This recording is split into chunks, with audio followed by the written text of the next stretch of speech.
आज फिर तुझको मैं चैलेंज करता हूं, अगर तुझको लगता है कि तेरे पूरे चैनल पर कोई ऐसी मास्टरपीस वीडियो है जिसका जवाब मुसलमान नहीं दे पाएंगे तो बता हमें, हम उस वीडियो की धज्जियां उड़ाएंगे।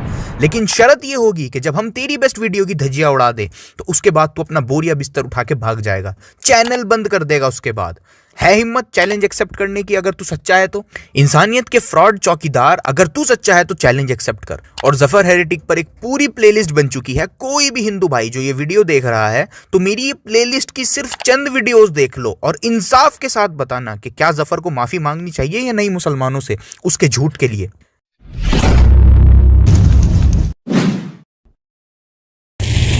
अस्सलामुअलैकुम गाइज, आज मैं आपको 5 मौके दिखाऊंगा जिसमें इस गधे ने क्लियरली आंखों में धूल झोंकी। सिर्फ 5, वैसे तो ये हर वीडियो में धूल झोंकता है लेकिन सिर्फ 5।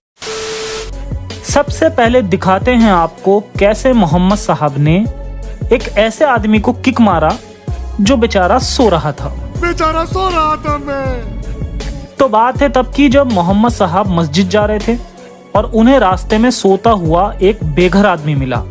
नबी ने बिना बात के उसके एक लात मारी और बोले, चल खड़ा हो, ये जहन्नुम की नींद है।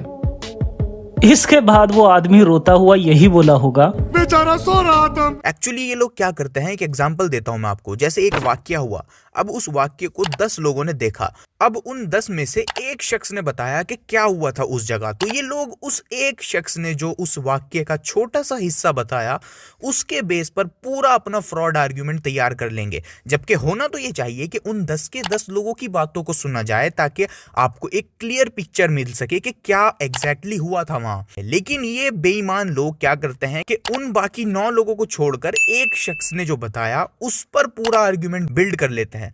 इससे ये साबित होता है कि जफर तू कभी मुसलमान था ही नहीं। अगर तू मुसलमान होता तो तुझको ये सब चीजें पता होती। अब रही बात इस हदीस की, तो इसमें लिखा है कि उन्होंने किक किया, तो इसका मतलब ये नहीं है कि उन्होंने आंखें फुटबॉल की तरह लात मारी, बल्कि इससे ही पिछली हदीस में, बिल्कुल पिछली हदीस में पूरी बात लिखी है एक्चुअल में क्या हुआ था।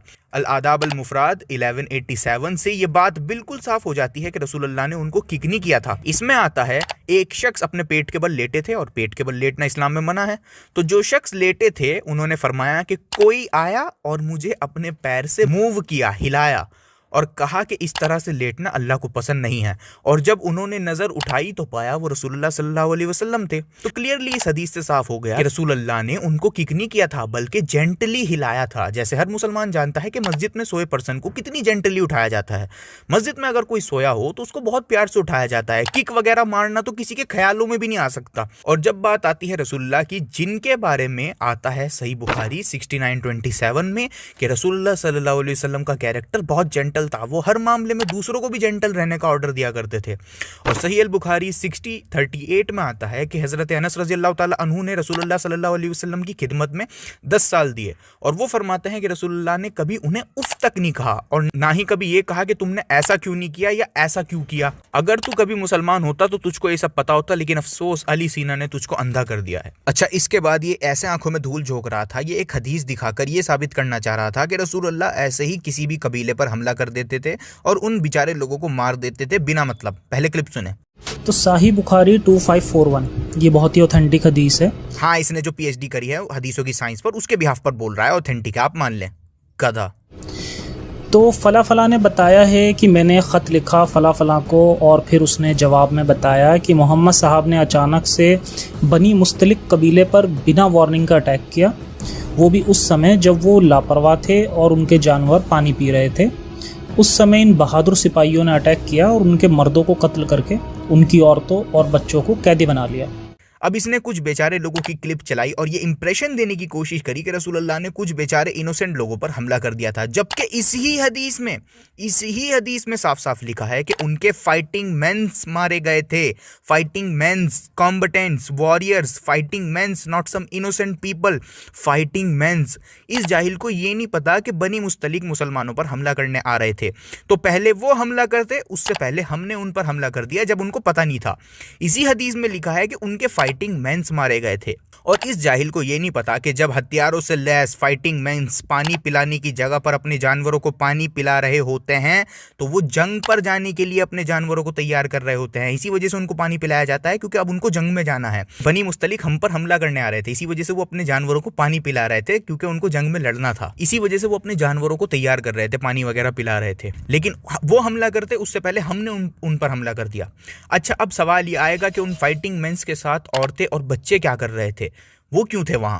तो आंसर इज सिंपल, उस जमाने में औरतें और बच्चे जंगों में पार्टिसिपेट किया करते थे और ज्यादा दूर जाने की जरूरत नहीं है। सही अल बुखारी 2880 में आता है, हजरत आयशा केवल 12 साल की एज में जंगे ओहद में मौजूद थी। केवल 12 की एज में हजरत आयशा जंगे ओहद में मौजूद थी। अब सवाल ये आएगा कि जंगों में औरतें क्या करती थी?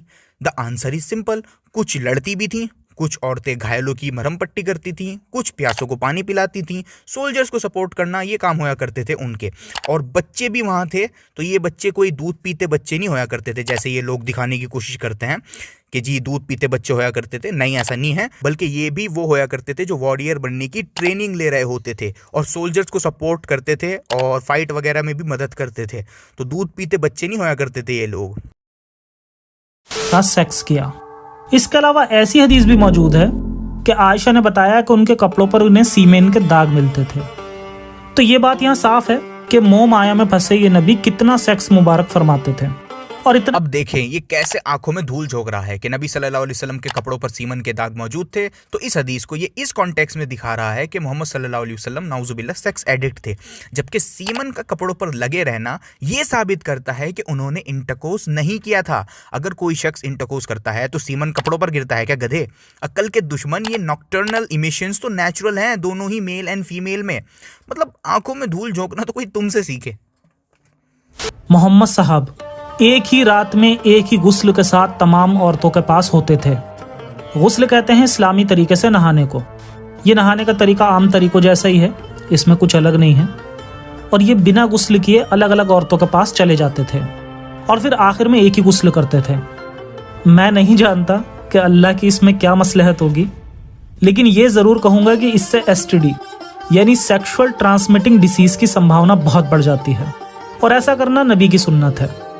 अब इसने कहा कि रसूलुल्लाह अपनी हर वाइफ के पास जाया करते थे और आखिर में एक ही गुस्ल करते थे। तो इससे इसने ये कंक्लूड किया कि रसूलुल्लाह खुद को साफ नहीं रखते थे और इस तरह तो वो डिसीजेस फैला रहे थे।